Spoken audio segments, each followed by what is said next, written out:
আসসালামু আলাইকুম এভরিওয়ান। আজকে আপনাদের সাথে শেয়ার করছি বাটারস্কচ কেকের A to Z রেসিপি। আজকের রেসিপিটা আশা করছি আপনাদের কাছে অনেক বেশি সহজ মনে হবে। চলুন তবে রেসিপি শুরু করি। প্রথমেই একটা চালনিতে আমি নিয়ে নিচ্ছি 1 কাপ পরিমাণ ময়দা, সেই সাথে দিয়ে দিচ্ছি 1 চা চামচ পরিমাণ বেকিং পাউডার, দিয়ে দিচ্ছি হাফ চা চামচ পরিমাণ বেকিং সোডা। বেকিং পাউডার আর সোডা দুটোই ইউজ করবেন। এবার খুব ভালোভাবে চেলে নিচ্ছি। চালা হয়ে গেলে আরও 1 থেকে 2 বার এইভাবে তুলে তুলে নিয়ে চেলে নেবেন, এতে করে কেকটা অনেক বেশি স্পঞ্জি হবে। তো আমি 2 থেকে 3 বার এইভাবে চেলে নিয়েছি। এখন সবগুলো উপকরণ খুব ভালো মতো মিক্স করে একটা পাশে রেখে দিচ্ছি। অন্য একটা বাটিতে আমি নিয়ে নিচ্ছি 3টা ডিম। অবশ্যই বড় সাইজের 3টা ডিম এখানে ইউজ করবেন। এবার ডিমগুলো থেকে খুব সাবধানে আমি কুসুমগুলোকে আলাদা করে নিচ্ছি। ডিমের সাদা অংশটাকে খুব ভালোভাবে বিট করে নিচ্ছি। ততক্ষণ পর্যন্ত বিট করবেন যতক্ষণ না এটা একদম সাদা ফেনার মতো হয়ে যায়। দেখতে পাচ্ছেন এটা সাদা ফেনার মতো হয়ে গিয়েছে। এখন এখানে দিয়ে দিচ্ছি 1 কাপ পরিমাণ ব্লেন্ড করে রাখা চিনি। চিনিটাকে খুব ভালোভাবে ডিমের সাদা অংশের সাথে বিট করে নিচ্ছি। বিট করা হয়ে গেলে এই পর্যায়ে আমি ডিমের কুসুমগুলো দিয়ে দিচ্ছি। সেই সাথে দিয়ে দিচ্ছি 1/4 চা চামচ পরিমাণ লবণ, 1/4 কাপ পরিমাণ সয়াবিন তেল, দিচ্ছি 1/4 কাপ পরিমাণ লিকুইড দুধ। এবার বাটারস্কচ ফ্লেভার আনবার জন্য আমি এখানে দিয়ে দিচ্ছি বাটারস্কচ ইমালশন। তো এখানে আমি হাফ চা চামচের মতো বাটারস্কচ ইমালশন দিয়েছি, এতে করে খুব সুন্দর বাটারস্কচ ফ্লেভারটা চলে আসবে। এবার ঘড়ি ধরে 2 মিনিট আমি এটাকে বিট করে নিচ্ছি। তো 2 মিনিট বিট করা হয়ে গিয়েছে। এখন শুকনো উপকরণগুলোকে 2 বার আমি ইউজ করব। প্রথমে একবার দিয়ে খুব ভালোভাবে একই প্যাটার্নে ঘুরিয়ে ঘুরিয়ে এটাকে মিক্স করে নিচ্ছি। তারপর বাকি অর্ধেকটা দিয়ে দিচ্ছি। একসাথে পুরোটা শুকনো উপকরণ যদি আপনারা দিয়ে দেন তাহলে অনেক সময় দেখা যায় যে কেকের বেসটা শক্ত হয়ে যায়, কেকটা ঠিক স্পঞ্জি থাকে না। তাই এটাকে 2 থেকে 3 বার দিয়ে তারপর এইভাবে মেশাবেন। মেশানো হয়ে গিয়েছে। এখন একটা স্প্যাচুলার সাহায্যে আরও একটু ভালোভাবে মিক্স করে নিচ্ছি। দেখুন ব্যাটারের ঘনত্বটা ঠিক এই রকম থাকবে, খুব বেশি ভারী বা খুব বেশি পাতলা না। এবার একটা সসপ্যান নিয়ে নিয়েছি 9 ইঞ্চি সাইজের, তার নিচে একটা বেকিং পেপার দিয়ে সামান্য পরিমাণ তেল আমি ব্রাশ করে দিয়েছি। এখন ব্যাটারটা দিয়ে একটা শাসলিকের কাঠি দিয়ে এভাবে একটু করে নিচ্ছি, এতে করে কেকের ভিতরে এয়ার বাবলস থাকলে সেগুলো বেরিয়ে যাবে। এখন কেকটা বেক করে নিচ্ছি। কেকটা বেক হতে হতে আমি এখন বাটারস্কচটা তৈরি করে নেব। বাটারস্কচ প্রোলাইনের জন্য একটা ফ্রাইং প্যানে আমি দিয়ে দিচ্ছি 1/4 কাপ পরিমাণ কাজু বাদাম। এখানে নর্মাল বাদামটা ইউজ করলে কিন্তু টেস্টটা ভালো আসবে না, তাই আপনারা চেষ্টা করবেন কাজু বাদামটা দিতে। তো 2 থেকে 3 মিনিট আমি কাজু বাদামটাকে একটু টেলে নিয়েছি। তারপর একই প্যানে দিয়ে দিচ্ছি আমি 1/4 কাপ পরিমাণ চিনি। চিনিটাকে অনবরত নেড়ে চেড়ে একদম ক্যারামেলাইজড করে নিচ্ছি। যখন খুব সুন্দর গোল্ডেন ব্রাউন কালার চলে আসবে তখন এখানে আমি কাজু বাদামগুলো দিয়ে দিচ্ছি। এবার বাদামগুলো নেড়ে চেড়ে নিচ্ছি। বাদামগুলোকে ক্যারামেলের সাথে একটু ভেজে নিচ্ছি। এখন এখানে দিয়ে দিচ্ছি 1 চা চামচ পরিমাণ বাটার। বাটারটা দিয়ে হালকা হাতে একটু নেড়ে চেড়ে এবার একটা বাটিতে আমি তুলে নিচ্ছি, কারণ বেশিক্ষণ রাখলে এটা কিন্তু পুড়ে যাবে, তখন খেতে তিতা লাগবে, ভালো লাগবে না। তো সাথে সাথে আমি একটা বাটিতে এটাকে তুলে নিচ্ছি। অবশ্যই বাটির গায়ে আগে থেকে একটু ঘি ব্রাশ করে নেবেন, এতে করে খুব সহজে এটা উঠে আসবে। সম্পূর্ণ প্রোলাইনটা আমি ঢেলে দিলাম। এবার একই প্যানে আমি সসটা তৈরি করে নিচ্ছি, ক্যারামেল সসটা। তো ক্যারামেল সসের জন্য এখানে 1/4 কাপ পরিমাণ চিনি আমি দিয়ে এটাকে ক্যারামেল করে নিয়েছি। এরপর এখানে দিয়ে দিচ্ছি হাফ কাপ পরিমাণ তরল দুধ। দুধটা দিয়ে চুলার হিটটা একদম লোতে রেখে অনবরত নেড়ে চেড়ে এই সসটাকে আমি তৈরি করে নিচ্ছি। এই পর্যায়ে আমি এখানে 2 টেবিল চামচ পরিমাণ বাটার দিয়েছিলাম, যেটা কিনে স্কিপ হয়ে গেছে আমার ভিডিও থেকে। তো আমি সাথে সাথে একটা বাটিতে ঢেলে নিচ্ছি সসটা। তো অনবরত নেড়ে চেড়ে সসটাকে ঠান্ডা করে নিতে হবে, না নাড়লে দেখা যাবে এটা জমে যাচ্ছে। তো অনবরত নেড়ে চেড়ে আমি এটাকে ঠান্ডা করে নিচ্ছি। দেখতে পাচ্ছেন সসের ঘনত্বটা কেমন। সসটা ঠান্ডা হয়ে গেলে আমি একটা পাইপিং ব্যাগের ভিতরে এই সসটাকে ঢুকিয়ে নেব, পরবর্তীতে ডেকোরেশনের জন্য এটা কাজে দিবে।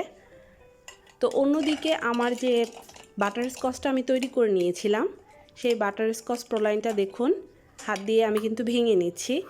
হাত দিয়ে ভাঙার পর এটাকে আরও একটু মিহি করতে হবে, তাই গ্রাইন্ডার নিয়ে নিয়েছি আর এর মধ্যে আমি একটু ভালোভাবে গ্রাইন্ড করে নেব। তো আমি কিছু কিছু বাদাম একটু আস্ত রেখেছি, একদম পিষে ফেলিনি। তো এই অবস্থায় রাখলে খেতে কিন্তু বেশি ভালো লাগে। অপরদিকে কেকটা হয়ে গিয়েছিল আর কেকটাকে আমি পুরোপুরি ঠান্ডা করে নিয়েছি। এখন একটা ছুরির সাহায্যে কেকের চারপাশটা ছাড়িয়ে নিচ্ছি, এতে করে কেকটা খুব সহজে মোল্ড আউট হবে। দেখুন কেকটা কতটা সহজে মোল্ড আউট হয়ে গিয়েছে। এখন বেকিং পেপারটা তুলে ফেলছি। দেখুন কেকটা মাশাআল্লাহ করে কতটা সুন্দর হয়েছে, অনেক স্পঞ্জি হয়েছে। এখন কেকটাকে কেটে নেওয়ার পালা। তো আজকের কেকটাকে আমি 2টা লেয়ারে ভাগ করে নিচ্ছি, যেহেতু ক্রিমের পরিমাণটা আমি একটু কম দিতে চাচ্ছি। আপনারা যদি 3 বা 4 লেয়ারে ভাগ করেন তাহলে ক্রিমের পরিমাণটা আরও একটু বাড়তি পড়বে। এবার কেকটা ডেকোরেশনের জন্য আমি একটা কেকের বোর্ড নিয়ে নিয়েছি আর তার গায়ে নিচে আমি একটু করে ক্রিম দিয়ে দিয়েছি, যাতে করে কেকের বেসটা না নড়ে। এবার আমি সুগার সিরাপ দিয়ে দিচ্ছি। এখানে আমি হাফ কাপ পরিমাণ দুধের সাথে, তরল দুধের সাথে 2 টেবিল চামচ পরিমাণ চিনি দিয়ে সুগার সিরাপ তৈরি করে নিয়েছি। এবার প্রথম বেসটা বসিয়ে দিয়ে তার মধ্যে খুব ভালোভাবে সুগার সিরাপ দিয়ে ক্রিম দিয়ে এটাকে আমি এইভাবে একটু ছড়িয়ে দিচ্ছি। প্যালেট নাইফের সাহায্যে এইভাবে একটু ছড়িয়ে দিবেন। আপনারা যদি ক্রিমের পরিমাণ বেশি রাখতে চান তাহলে আরও একটু বাড়িয়ে দিতে পারেন। তো ক্রিমের পরিমাণ যদি বেশি হয় তাহলে কিন্তু কেকের মধ্যে কেকের টেস্টটা, আসল টেস্টটা পাওয়া যায় না। তো এখানে আমি যে বাটারস্কচটা তৈরি করে রেখেছিলাম সেটা দিয়ে দিলাম। এবার আরও একটা লেয়ার আমি দিয়ে হালকা হাতে একটু চেপে চেপে দিচ্ছি। এবার উপর থেকে আবারও সুগার সিরাপটা দিয়ে দিচ্ছি। সম্পূর্ণ সুগার সিরাপটা দেওয়া হয়ে গিয়েছে। এবার উপর থেকে ক্রিম দিয়ে দিচ্ছি। এই পর্যায়ে আমি উপরে কিন্তু সামান্য পরিমাণ ক্রিম দিয়ে আর পাশে হালকা পরিমাণ ক্রিম দিয়ে দিচ্ছি, কারণ এখন এটাকে আমি ক্রাম কোটিং করে নিচ্ছি। তো ক্রাম কোটিং করার জন্য কিন্তু বেশি ক্রিমের প্রয়োজন হয় না, অল্প একটু ক্রিম দিয়ে এইভাবে 4-5টা কভার করে নিতে হয় ক্রাম কোটিংয়ের জন্য, এতে করে আর কেকের মধ্যে থেকে গুড়ি গুড়ি ভাবটা উঠে আসে না। তো আমি প্যালেট নাইফের সাহায্যে উপর থেকে স্মুথ করে নিচ্ছি আর পাশ থেকে এইভাবে স্ক্র্যাপারের সাহায্যে একটু সমান করে নিচ্ছি।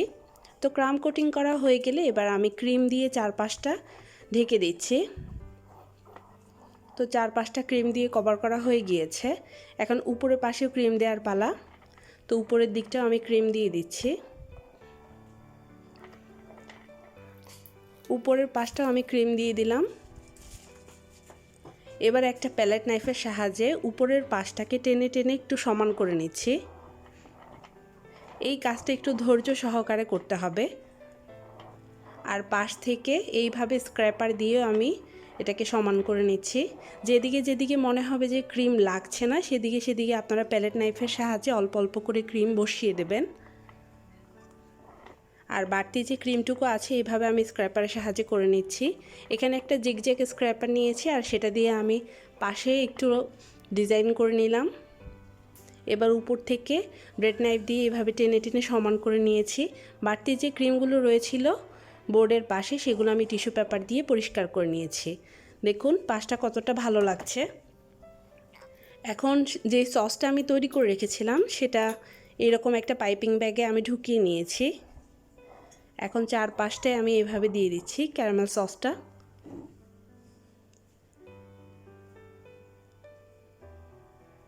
তো সম্পূর্ণ সসটা আমি দিয়ে দিচ্ছি। এই কেকটা খেতে অনেক বেশি মজার হয়, শুধু বানানোর ঝামেলাটাই একটু বেশি। তো এবার একটা টুথপিকের কাঠি দিয়ে আমি এইভাবে একটু ডিজাইন করে নিচ্ছি।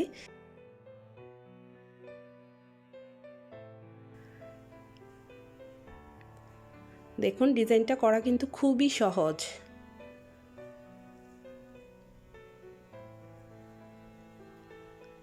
তো আমি ডিজাইনটা তৈরি করে নিলাম। আপনারা যারা যারা এখনও আমার চ্যানেলের নতুন রয়েছেন তাদেরকে সাবস্ক্রাইব করার অনুরোধ রইল, আর যারা সাবস্ক্রাইব করেছেন তাদেরকে জানাচ্ছি অসংখ্য ধন্যবাদ। একদমই সহজ একটা ডিজাইন। তো পাশ থেকে আমি একটু টেনে টেনে ওখানে একটু ডিজাইন করার চেষ্টা করছি। তো তৈরি হয়ে গিয়েছে। আর নিচে আমি বোর্ডটাতে একটু ক্রিম দিয়ে একটু ডেকোরেশন করার চেষ্টা করছি। তো নিচের দিকেও ক্রিম দিয়ে ডেকোরেশন করা হয়ে গিয়েছে, আর উপর দিয়ে আমি ডেকোরেশন করে নিয়েছি। এবার মাছ বরাবর একটা চেরি দিয়ে দিলাম। দেখতে পাচ্ছেন কেকের লুকটা ঠিক এই রকম এসেছে। এই কেকটা আলহামদুলিল্লাহ খেতে অনেক বেশি মজার হয়েছিল। তো আপনারা এইভাবে একবার তৈরি করে দেখতে পারেন। আশা করছি আপনাদের কাছে অনেক বেশি ভালো লাগবে। আজকে এই পর্যন্তই। সবাই অনেক ভালো থাকবেন, আমাদের জন্য দোয়া করবেন। আল্লাহ হাফেজ।